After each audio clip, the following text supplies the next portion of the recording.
Makerspace is a club that deals with making anything.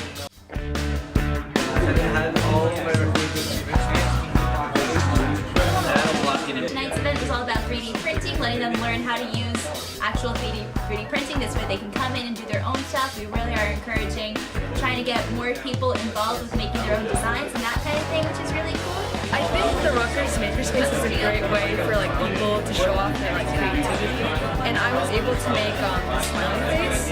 It's small, but like I got a lot of enjoyment out of it. Makerspace Club is open to anybody, so anyone that wants to make something new, we're just trying to bring them in. Essentially, we're trying to get as many people involved in making things, and inventing and designing, just even working on art projects, any kind of creative work. We're trying to get more people at Rutgers involved in.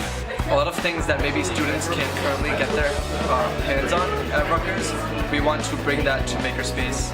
It's really cool because you get to see like 2D things come to life using like software. So you can use it in a lot of applications. It's pretty cool. So